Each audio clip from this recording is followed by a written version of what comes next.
Welcome to the first module of the Sekurim Bootcamp. In this module, we'll be diving into concepts from Ethereum 101.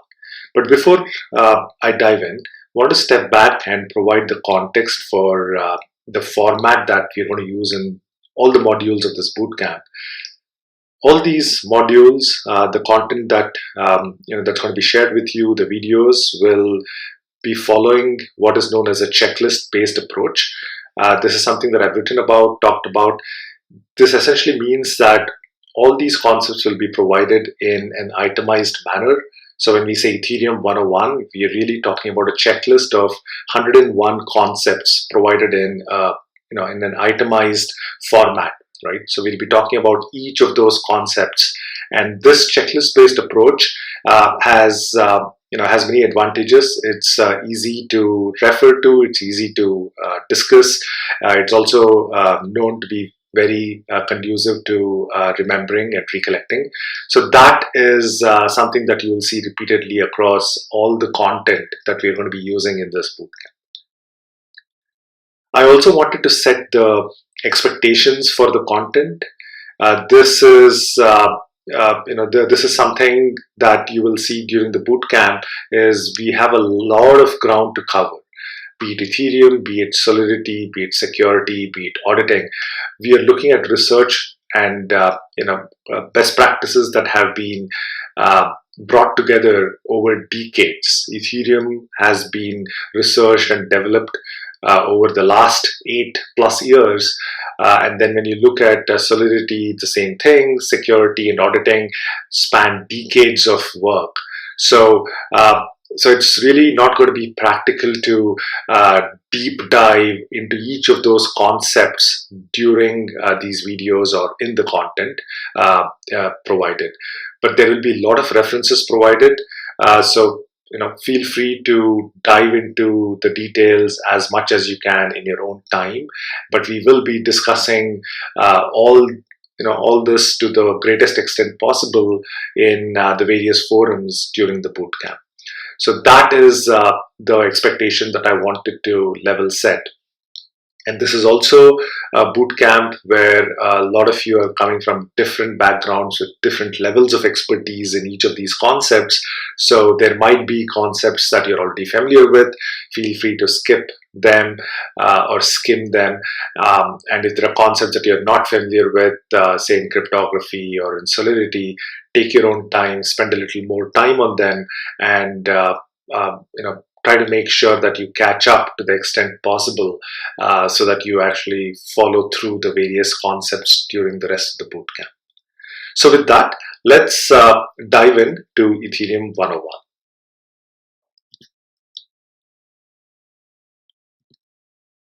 So Ethereum is a blockchain, which should be obvious by now. It is if you look at the white paper, and I would strongly recommend everyone starting off to actually read the white paper that was put forth more than 7 years ago. So go through it. There are a lot of those initial concepts, the motivation, the grand vision for Ethereum written very elaborately in the white paper. And the white paper proposes Ethereum to be a next generation blockchain that supports smart contracts to allow decentralized applications to be built on that platform, right? So this is this might seem obvious by now, but if you roll back to when the white paper was written, there weren't so many blockchains available and ready to use back then, and Ethereum was really one of the first ones to put forth this idea and go into this concept of a next generation smart contract based decentralized application platform. And we'll look into each of these concepts during the rest of this module. One of the fundamental aspects of Ethereum is the fact that it is Turing complete. Ethereum supports a Turing complete programming language. And Turing completeness is a fundamental concept in computer science. So if you haven't come across it, I would encourage you to look up Wikipedia or one of any of the computer science books to see what it means. But at a high level, what it refers to is the expressiveness of a programming language, right? What is it that you can do with it? Is the logic that you can express with that language? Is it can it be arbitrary? Is it bounded or is it unbounded? Things like that, right? And Ethereum, like many of the high-level languages that you're familiar today, right?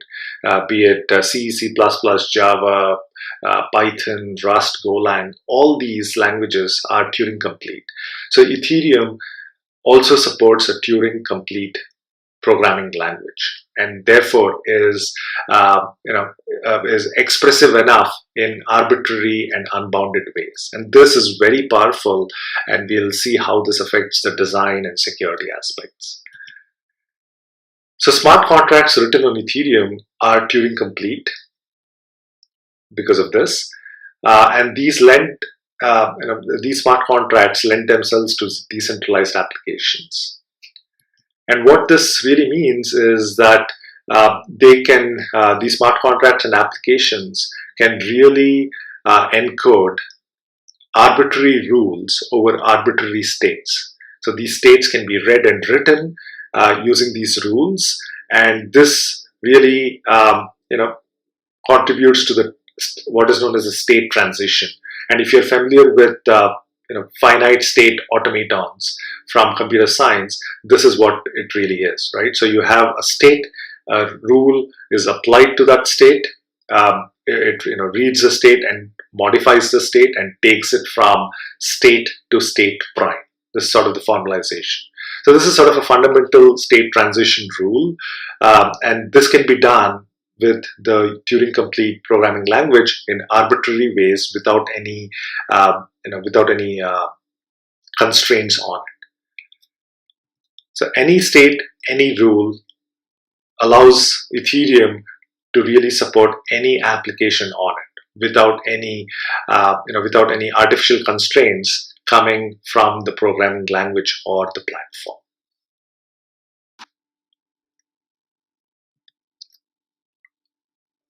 The next topic that I want to touch upon is infrastructure, right? So what is the infrastructure that underlies Ethereum? At a high level, Ethereum is an open source, globally decentralized computing infrastructure, right, that executes smart contracts. Now, by design, everything in the space is open source, be it the protocol, the specification of the protocol itself, and all the code that actually implements that protocol. Everything is open source, and you will see this.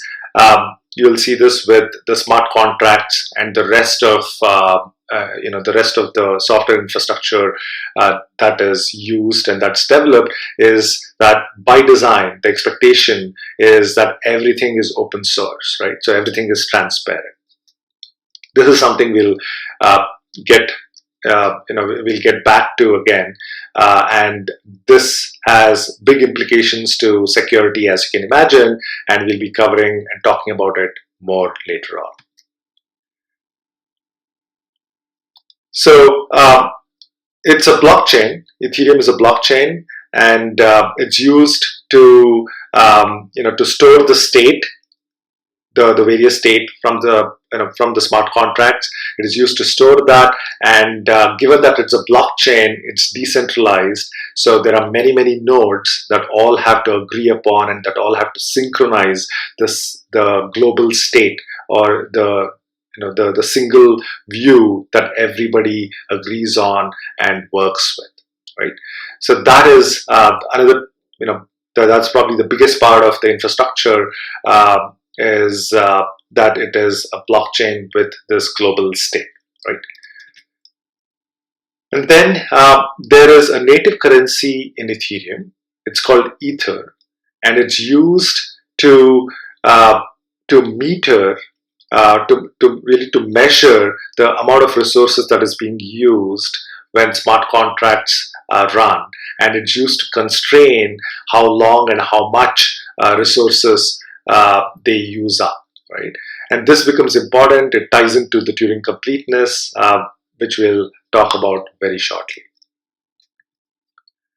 And all this infrastructure is what enables this vision of Ethereum being a world computer, right? And we'll talk more about this again in the next few slides. So what are the properties of Ethereum, the world computer, right? And what are all the properties that actually drive the vision and the implementation and the design of everything that really becomes part of the Ethereum infrastructure?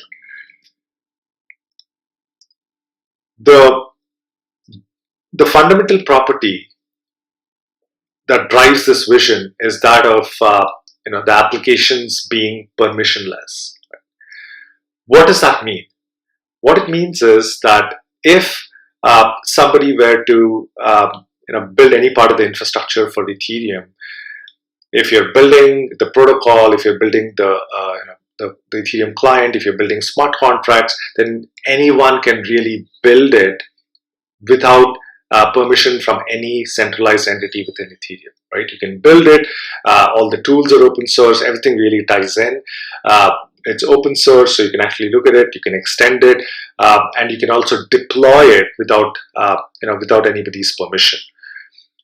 And you can also use it without anyone's permission, right? This is what lends to permissionless applications, decentralized applications, and contrast this with how you build, deploy, and use the mobile applications today, say on the Apple platform or the Google platform, right? Where you have a centralized entity that you have to register with, get the permission from, test with, follow the regulation, follow the policies set forth by that entity, by the Play Store or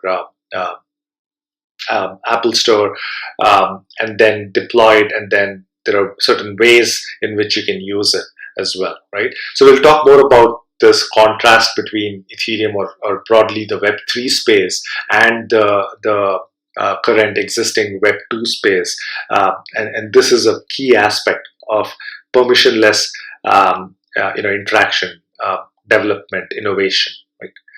And all this really happens, or really is incentivized because of the built-in economics. And this is something we'll get back to again, talk a little more deeply about. But this is what is commonly referred to as crypto economics. So this incentivizes people to run the Ethereum nodes, to deploy applications, to use the applications. All this incentivization is really what is very key to Ethereum and to Web3 in general. The other properties are that of high availability and high auditability. High availability refers to the fact that Ethereum is always up and running. It's 24/7, 365 days of the year. There's never really a downtime that is expected because of upgrades or because of any issues. I mean, that's the goal. And again, contrast this with some of the other services that you work with, where they might be taken down for maintenance, for upgrades, or any other reasons, right? This is a key property of decentralized infrastructure, right? And the fact that it is decentralized enables the infrastructure to have this high availability because there are no centralized infrastructure choke points, right, that can go down and bring the whole infrastructure down, right? So that is by design something that decentralized infrastructure makes available, right?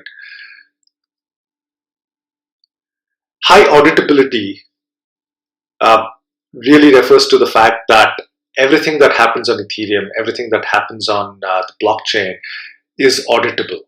And by auditable, we mean they can be examined, they can be analyzed, and reasoned about.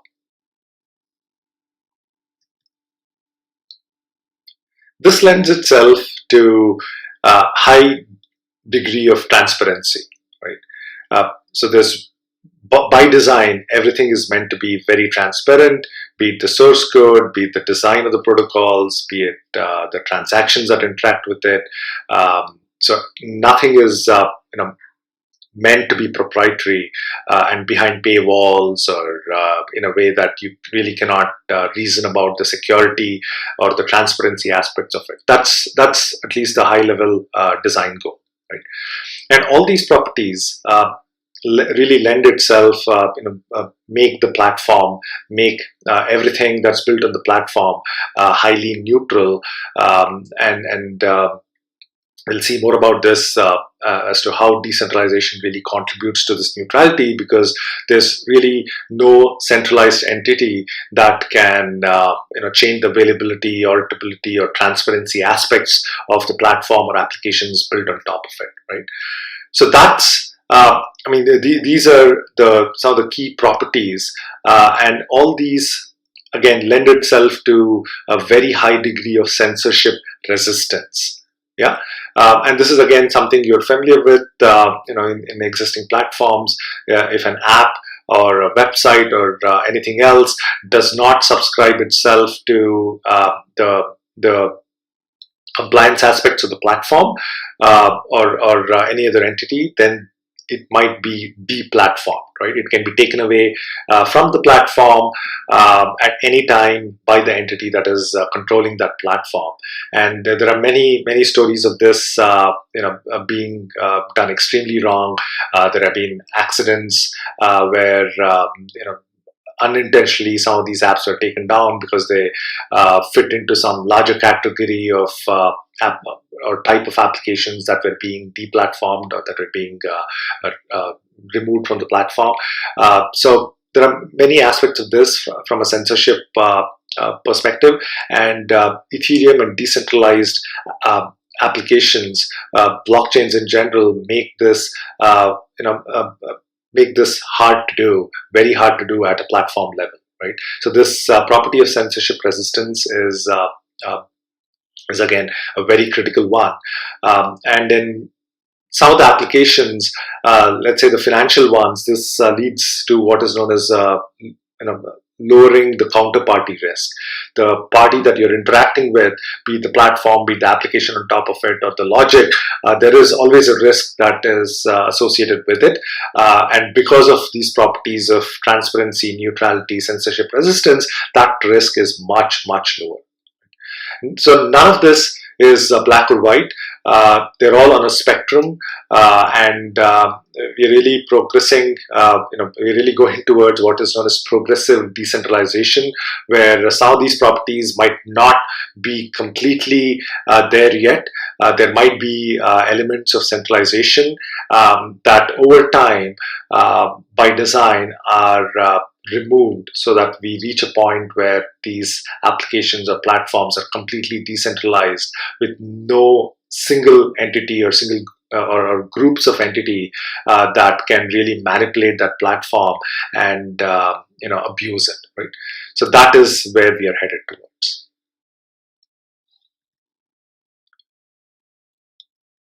Now let's step back and pose the question of why, right? Or really the purpose of Ethereum as a platform, and what is that vision that is being worked towards. Again, there is, because of the decentralization aspect, because of there being not one entity controlling the vision, a lot of this is, think of them as narratives, and this is the purpose that we are going to be talking about. Is really what was put forth in the white paper, which was really the initial vision, and some of this has evolved over the last 7+ years, and it continues to evolve, right? And we'll come back to this. I mean, this is something that is recurring, and we'll touch upon this topic multiple times. But Ethereum, the initial purpose, as set forth in the white paper, was for it not to be just a currency, right? And not for it to be just a payment network. And this becomes, this becomes clearer if you're aware of how Bitcoin works, right? Bitcoin is a predecessor of Ethereum. Large source of inspiration for Ethereum came from Bitcoin, and we'll talk more about that. But compared to Bitcoin, Ethereum, the vision was to go beyond it being a currency or a payment network, right? There is a native currency of Ether that is required on Ethereum for for really operating any part of the infrastructure, for interacting with it. It's necessary and integral to Ethereum, but it's not really the be-all or end-all goal of Ethereum, right? The idea for Ether was for it to be a utility token, right? You need Ether, the Ether token, to utilize the benefits of the Ethereum platform. So if somebody wants to use Ethereum, they need to pay using Ether.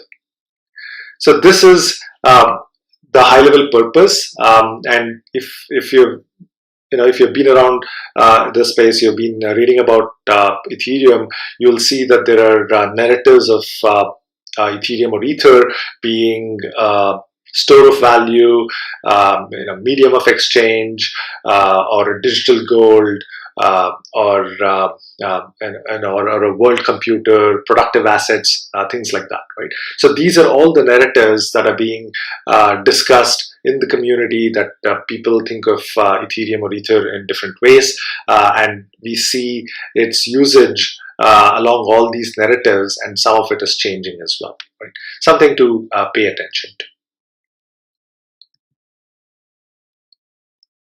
So how does Ethereum, and specifically the programming language in Ethereum, how does it compare to what's available on Bitcoin? So Bitcoin has what is known as a Bitcoin script.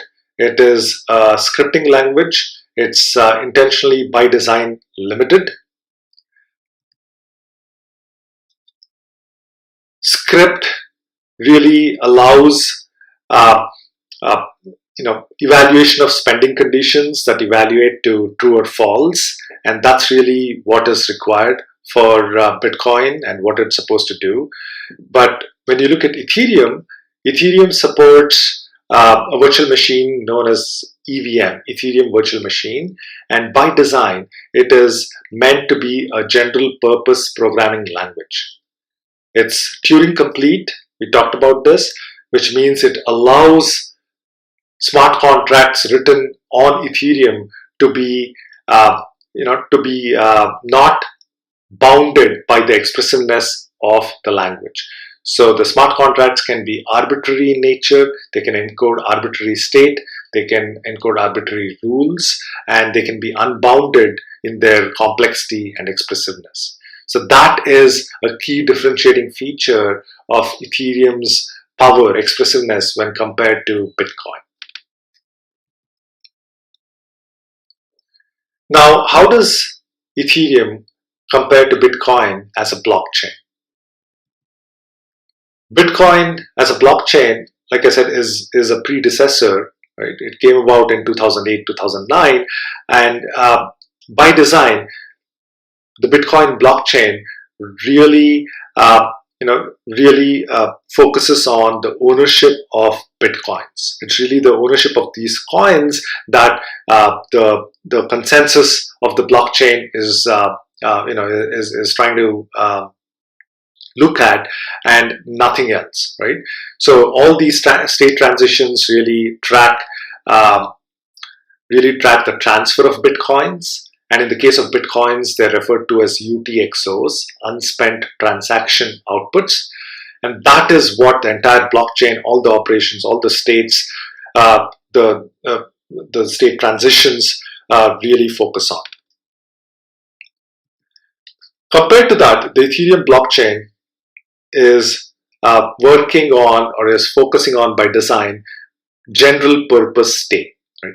State that does not only focus on the ownership of Ether, but anything that can be encoded with the EVM general purpose programming language, right? So we are really, with Ethereum, looking at general purpose blockchain that can encode arbitrary state and arbitrary rules for the transition. So we're looking at tracking not only the state of currency ownership of Ether on the platform, but the state of the different smart contracts as transactions interact with them. Right? So that is the key difference between Ethereum and Bitcoin. Right? So Bitcoin is UTXO based, and Ethereum is state based or account based. And we'll see more of, we'll dive deeper into each of these concepts, but that is the high level takeaway, when it comes to comparing Ethereum with Bitcoin, both as a blockchain or, the scripting, the expressiveness aspect of the programming language.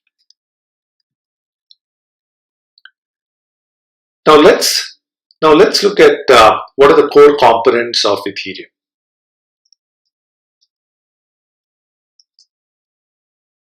The underlying network that drives Ethereum, or that Ethereum is built on, is a peer-to-peer network that's running on today running on a TCP port 30303, and the protocol that enables this P2P network is known as Dev P2P.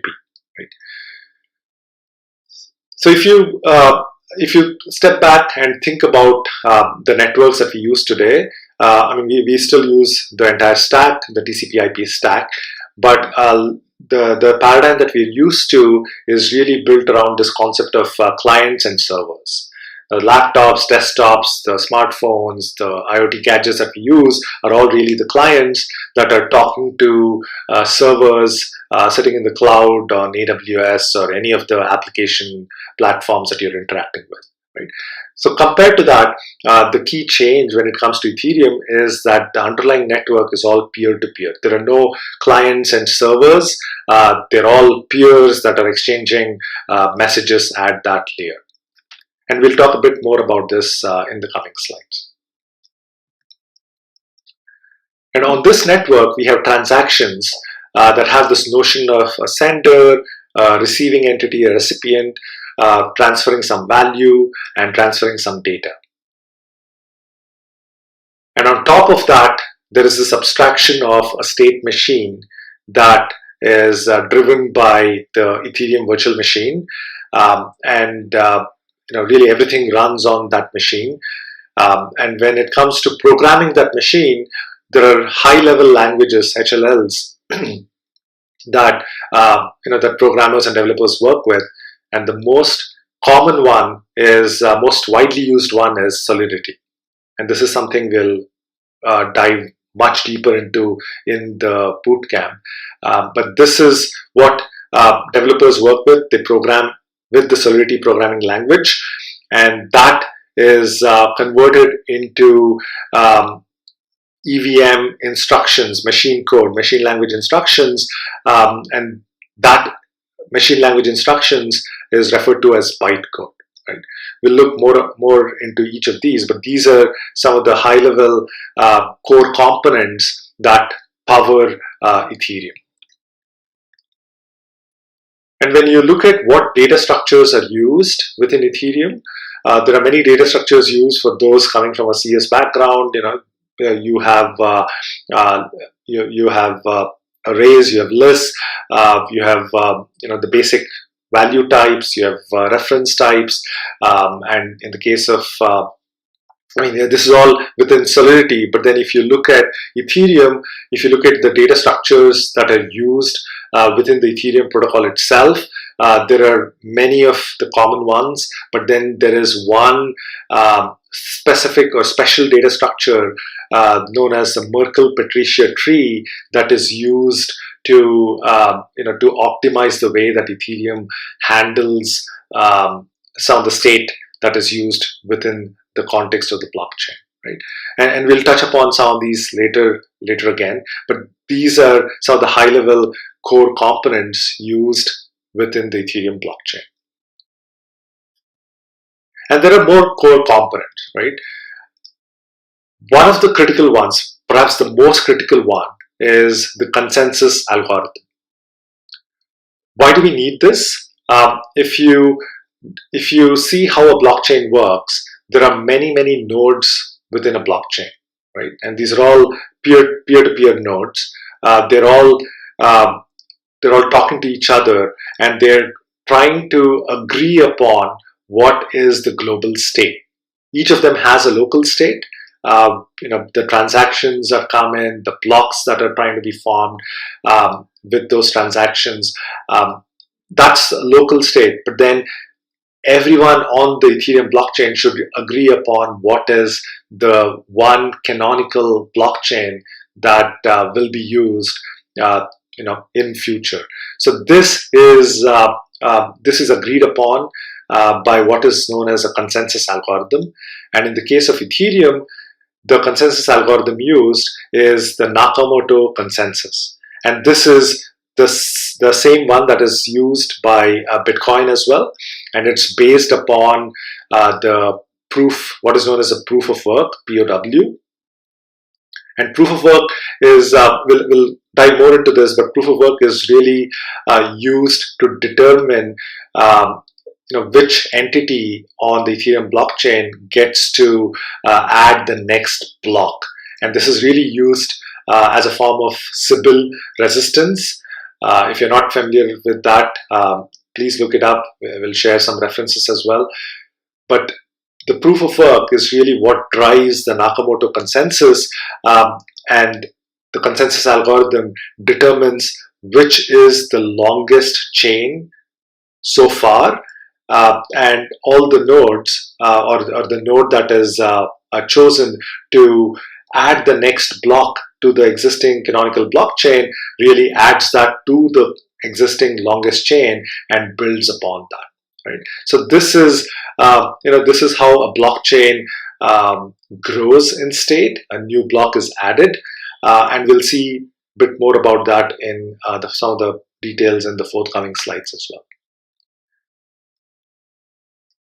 So proof of work driven Nakamoto consensus. And if you're following what's happening with Ethereum and maybe even some of the other blockchains, the proof of work aspect is being replaced by what is known as proof of stake, POS. And this is with Ethereum, it's happening with the transition to Ethereum 2.0 or Serenity, as we've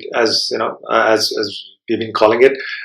So this transition is already underway, and many of these changes are happening as we speak, and proof of work is going to be soon replaced.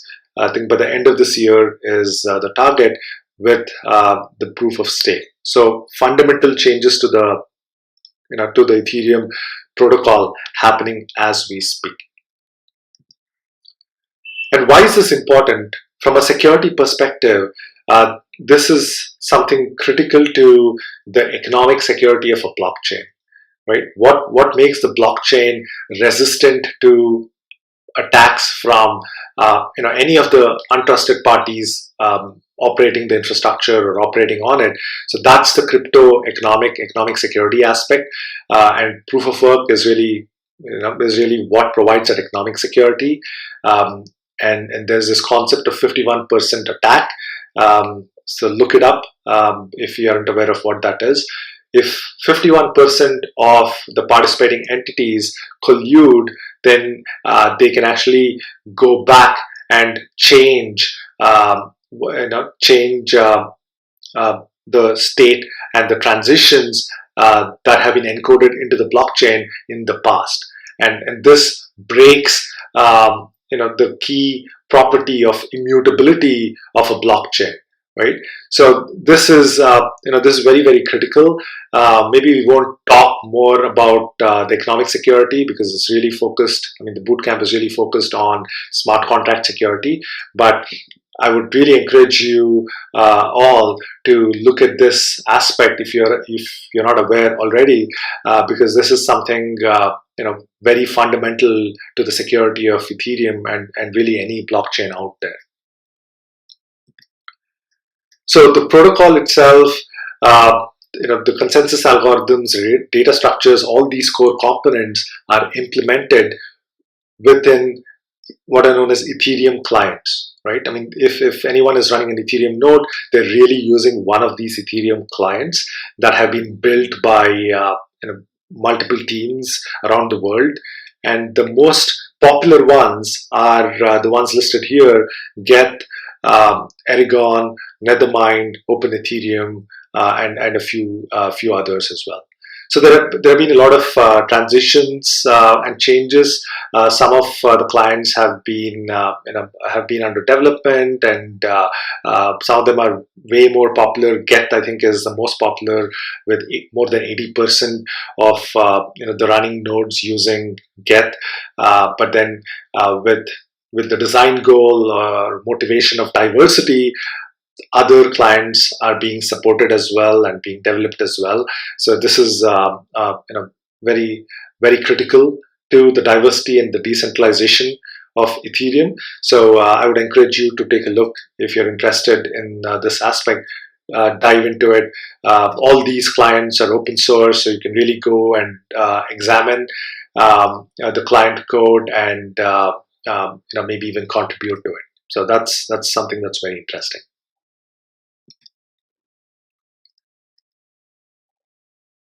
Now let's talk a bit about halting problem. So we talked about Turing completeness and how Ethereum supports a Turing complete programming language.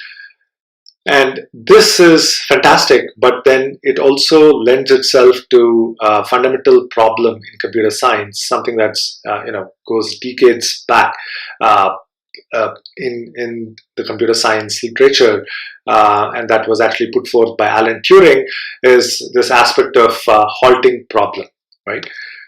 So if you have a CS background, then you're probably aware of this, but otherwise look it up. This is very fundamental to how computing works, fundamental to how programming languages are designed. We just take it for granted, but something that's very critical. What we talked about what Turing completeness is, right? Arbitrary complexity, unbounded expressiveness, but if you have a programming language that supports Turing completeness, then an arbitrary program in that language with an arbitrary input, if we are given that combination, then what the halting problem says is that we cannot predict if that program will stop for that input. Now you can imagine why that is important, right? I mean, we take it for granted. So, on our laptops or wherever on our phones, if there are programs that sort of run into an infinite loop that hang, then we just go and kill it. That's okay. But in the context of a blockchain, we're really talking about being able to deploy a smart contract that is not going to run on my laptop, only on my machine or my Ethereum node, but is really going to run on all the Ethereum nodes in the blockchain. Now, with that in mind, if any of those smart contracts can really run forever, right? Run into an infinite loop, then that whole infrastructure comes to a grinding halt. So that is obviously undesirable. I mean, it's a fundamental thing. We would not make forward progress, and everything would come to a standstill, right? So, that is a concept of a halting problem that applies to Turing complete platforms, including Ethereum, right? So in the context of a smart contract, we won't be able to predict how long will that smart contract run, and will it even stop, or will it keep running forever? And the way that Ethereum deals with this aspect is by constraining the resources that are given to the smart contract on the Ethereum node. And the way it is done is by metering using this concept of gas. And this is something that's again critical, and let's take a look at what that means. gas metering. So the EVM runs smart contracts. Smart contracts have machine code instructions. The EVM instructions are byte code. Every one of those instructions, each instruction in the smart contract has a predetermined cost in gas units. So when a transaction triggers the execution of that smart contract and the smart contract starts executing those instructions, then the gas units for those instructions are consumed by the smart contract. So this is the concept of metering within a smart contract, where it accounts for every instruction, and that could be a computational instruction, it could be a data access. All those instructions consume gas units from the transaction, which means that a transaction that triggers a smart contract has to include a specific amount of gas as required by the logic of the smart contract. And depending on what logic needs to execute, there is a limit to the gas. A certain amount of gas units are required for a particular flow. So if a transaction is triggering that, it must include so many gas units. And if the gas that is required during the execution of the smart contract, if it exceeds what is supplied, or if it exceeds the limit, then the EVM will terminate execution at that point and the transaction will fail. Right? So this is fundamental to how Ethereum works. If you haven't interacted with any of the Ethereum applications, then I would encourage you to understand a bit more, because this is something that we do not see in Web 2, in our existing infrastructures. We really, don't have this concept of gas, where when you open a website or do anything else, open an app, this is not there. So this concept is critical to how Ethereum, how blockchains work, because of really the way that blockchains are designed, because of incentivization, because of the economic security aspects, and because of, in this case, because of Turing completeness. There needs to be a way to bound the use of resources by anyone interacting with a smart contract that runs on all the blockchain nodes all over the world, right? And this is how Ethereum allows the use of a Turing complete programming language, is by constraining or bounding the amount of resources that can be consumed by limiting the amount of gas that is required for that transaction. Now let's get into some of the details of the gas mechanism. How does that work? So like we said, a transaction has to supply the gas depending on what action it is triggering. It might be interacting with a smart contract, or it might just be doing a transfer of value. In any case, it has to supply the amount of gas that is required. Now that's the units of gas, but the price of gas is measured in Ether, the native currency, right? And the gas price itself is not fixed. It depends on the supply and demand. It really, in this context, it depends on the demand for the block space within Ethereum.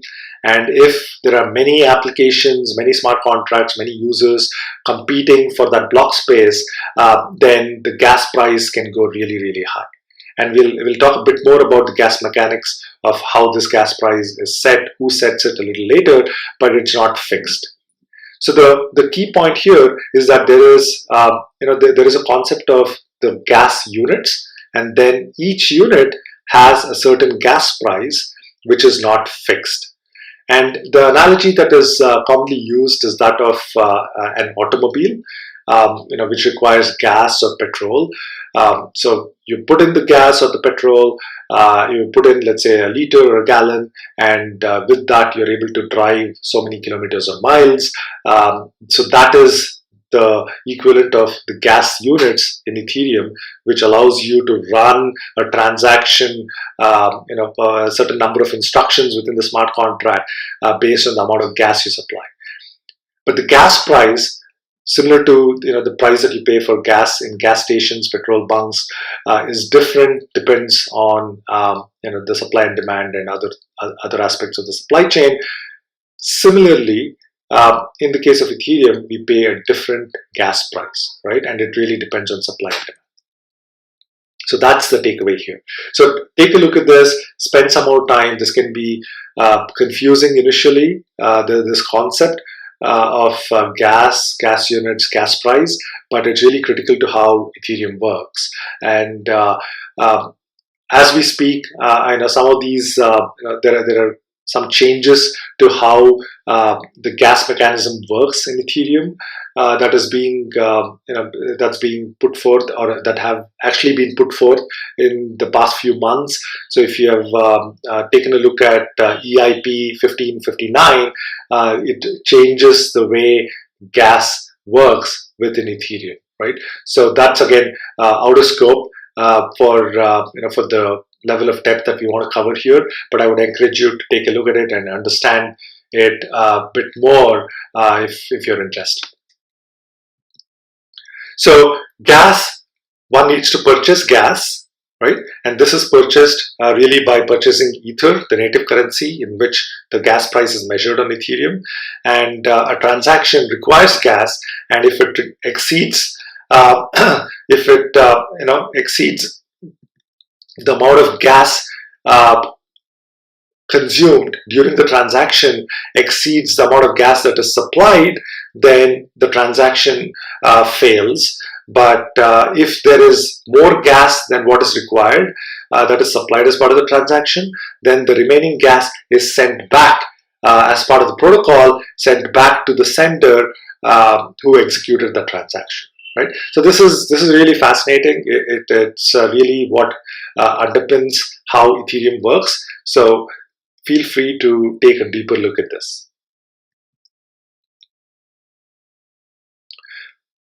DApp, Decentralized Application, or DApp as it is abbreviated. This is something that you will come across often whenever you build any application on Ethereum or on a blockchain. You're building it on a decentralized infrastructure, so the application is really fundamentally different from the mobile applications or the desktop applications that we are used to today. So these are referred to popularly as decentralized application. They really combine a web app or a web frontend running on a peer-to-peer infrastructure. And the peer-to-peer infrastructure is a combination of compute, storage, and network. In many cases, we have one or more of the at least one of this, or one or more of this, right? So in the case of Ethereum, it really is the compute part. So we'll be using the P2P compute aspect over there, and there are peer-to-peer storage aspects such as IPFS and some of the other protocols that we won't talk about, but that is really the underlying peer-to-peer infrastructure that lends itself or that powers a decentralized app, right? A DApp. But at a high level, the DApp that we interact with is really made up of two components. We have a web app or maybe a mobile app front end that really interacts with a smart contract on the Ethereum blockchain. Now let's step back, go a little higher to see what is Web 2.0 and how does that compare with the Web 3.0 that we are building with Ethereum. The property that really underlies what is commonly known as Web 2.0 is this concept of a client-server paradigm. We talked about it earlier. We are used to using cloud services that have servers running on the cloud where we interact using our clients, be it the laptops or the phones or the smartwatches, that is today's infrastructure, right? And if you're interested in the history of the web, the internet, if you go back 40, 50 years, you will see that it started out as Web 1.0 with some of the browsers and some of the initial protocols, the file transfer or the telnet protocols, things like that. And then the web, the World Wide Web, was built on top of it. And that was really Web 1.0. Or at least it's popularly referred to as Web 1.0. And then over time, in the last 2 decades or so, the infrastructure, the entities building the web and the infrastructure have changed. We have huge corporates, the Googles, the Facebooks, the Amazons of the world that are building this infrastructure. So that is popularly referred to as Web 2.0, right? And one of the key properties or aspects of Web 2.0 is the fact that they're centrally managed. You have all these corporate entities that determine what the infrastructure is, what the products are, what the next versions of the products are, and those are rolled out. And we, the consumers, use all these applications that are rolled out, right? But there's still, the users really do not have a say in how the infrastructure is managed or what the applications evolve, or in sometimes don't even have a say as to what kinds of applications can be deployed on it, the censorship aspect that we touched upon earlier. So that's really one of the key defining aspects of Web 2.0. And when you look at so the economic aspects of Web 2.0, the business models are really built around freemium models, where the basic application is free, but then you want to upgrade, you have to pay up, right? So that's the premium, the free plus premium aspect, or the freemium aspect.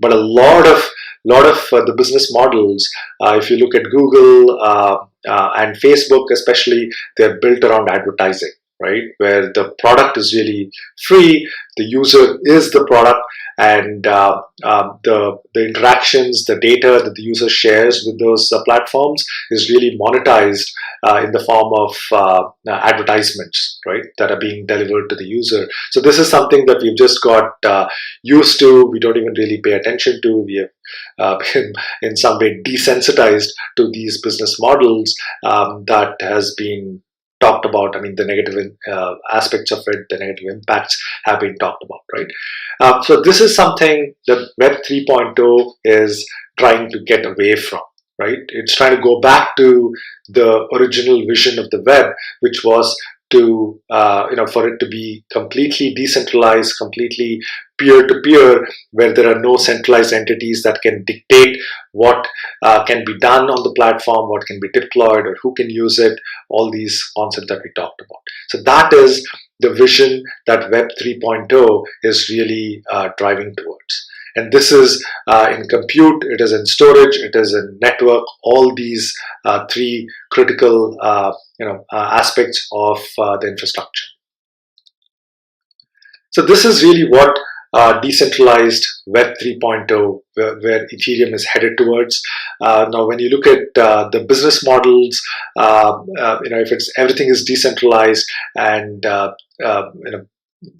there has to be some incentive for users to deploy the nodes, for users to actually contribute to the development of the code, to development of the clients, development of the smart contracts, applications.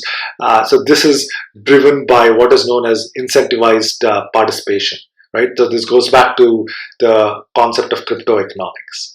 Now, this is, I would encourage you to look more into this. This is fascinating, which is really what drives the vision of Ethereum and Web 3.0 in general. It has big implications to how security works, because there is no real centralized entity that can deal, manage, and do instant response. All these aspects of security really fundamentally change because of these underlying principles of Web 3.0 and Ethereum. Now, in the case of Ethereum, what is the peer-to-peer infrastructure that drives the underlying framework, right? So in the case of Ethereum, the compute aspect is really Ethereum itself. With Ethereum as a blockchain, it's really used for decentralized compute. For storage, there is Swarm, and for network, there is Whisper, which is now evolved into Vaku, right? So this is really the triad, or the three critical components of compute, storage, and network that power Ethereum as a decentralized infrastructure. Now we keep talking, we've talked a lot about decentralization. It's a very loaded word, very heavy word. Now what does it really mean, right? This is something that we use it very casually, but we really don't pay attention to, and has big implications to how we think about security, even for smart contracts, right? So let's take a little more look into what this means. There are various definitions, various sort of ways, narratives about decentralization, but the one that I like is the one put forth by Vitalik in his article on decentralization. So this is this is there in the references. I would encourage you to take a look at it, try to understand it. But what it really talks about is the notion of there being three types of decentralization. There is architectural decentralization, and this really refers to the hardware, the physical computers, right? Who runs them, who owns them, who is managing them, who can start them and stop them. So is this being done in a decentralized fashion or not, right? The next one, which is again very critical but often missed, is the concept of political decentralization. This refers to the people behind the hardware, right? Or what is commonly referred to as wetware, the humans behind it. Who are the individuals, who are the organizations who control the hardware or the infrastructure as such? Is it just one individual, or is it a group of individuals who are colluding, or are they independent and decentralized in that fashion? This again has big implications to security, and we'll look more into this. So there's architectural decentralization, there is political, and the third one is what is known as logical decentralization.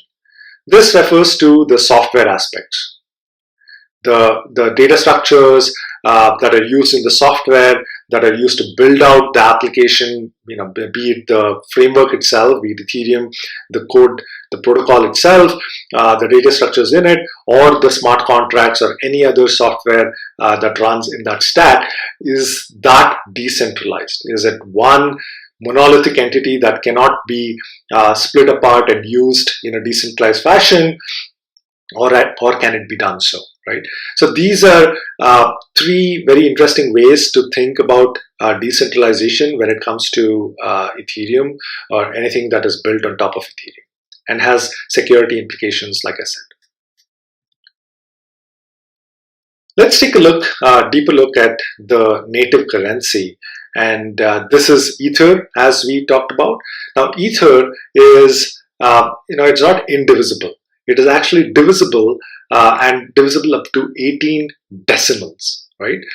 This is again something that you would come across, when you're looking at smart contracts. The fact that if it is managing Ether, then you will see this notion of managing the divisible units of Ether, and the smallest unit of Ether is known as Wei, right? And this is the fundamental unit, which means that 10 power 18 Wei add up to 1 Ether, right? And this comes from the fact that Ether has 18 decimals, so that's the math behind it. Now there are other units as well. There is a Babbage, 10 power 3 or 10,000 Wei adds up to or is referred to as a Babbage. And 10 power 6 Wei is known as loveless. Now, for those who are familiar with some of the history of computer science, computing, you'll see that these names come from Charles Babbage, Ada Lovelace, and in the case of Way, it's Way Dye, and all these are names of really famous people who contributed a lot to computing, to cryptography. So that's some of the math behind the native currency of Ether. Now let's shift gears and take a look at the cryptography that powers Ethereum. If you have a CS background and if you have taken or looked at cryptography, then you're probably aware of two classes of cryptography. There is symmetric cryptography and there is asymmetric cryptography. Asymmetric cryptography is also known as public key cryptography, and that is what is used within the Ethereum protocol, and that's what we'll be talking about. So it's public key cryptography because unlike symmetric key cryptography where there's a single key, here we have two keys. We have a key pair. There's a public key component and there is a private key component. The private key, by definition, is a secret, right? It has to be kept as a secret. It has to be kept private, and this can be used to derive the public key. And the public key, by definition, or as it is worded, is public by nature. So this is something that can be shared publicly. It doesn't have to be a secret. It is used by others to engage in cryptographic protocols with the owner of the private key. And in the case of Ethereum, the cryptography that is used is really all or mostly about digital signatures and not really as much encryption at a protocol level, right? So digital signatures is something that is fundamental to how Ethereum works, and it's powered by public key cryptography. So that's the takeaway from the slide. So I would encourage you, for those who are interested in the math or the cryptographic aspects, to look deeper into this. And if you aren't aware, try to get a grasp of some of the fundamental concepts of cryptography, because that's really critical to how the protocol works. Some of the many of the concepts in security of smart contracts really depend on this. So this is really fundamental, and it's critical that you understand it correctly. The digital signature algorithm used by Ethereum is the same one that is used by Bitcoin as well. It's known as ECDCA, elliptic curve digital signature algorithm. Now, elliptic curve cryptography is it's an approach to public key cryptography, and it's based on a particular algebraic structure of elliptic curves over finite fields. And if you're interested in the cryptographic aspects, the theory, please feel free. I mean, these are fundamental primitives that have been around for a long time, time-tested, used in multiple domains, and Ethereum and other blockchains are built using these fundamental primitives. And in the case of Ethereum, the particular elliptic curve that is used is known as SecP 256K1. This really refers to the parameters that are used for the elliptic curve, and this is again the same curve that is used by Bitcoin as well, right? So elliptic curves over finite fields drive the underlying cryptography, the public key cryptography used by Ethereum. That's really fundamental to how digital signatures work within Ethereum, right? Now let's touch upon some of the basic concepts of keys, accounts, and such that are fundamental to understanding how Ethereum works. Private key, like I said, it's meant to be a private in nature. It is a secret. It's it has to be guarded as such. In this case, it's a 256-bit private key, and it's it's a random number. It's effectively a random number, and it's used to derive the public key, and the public key in turn is used to derive the address of an Ethereum account, right? So this is sort of the high-level aspect that you need to remember. There's a private key, there's a public key that is derived from it, and from the public key we derive the address of the Ethereum account. And we'll see a bit more about this in the coming slides.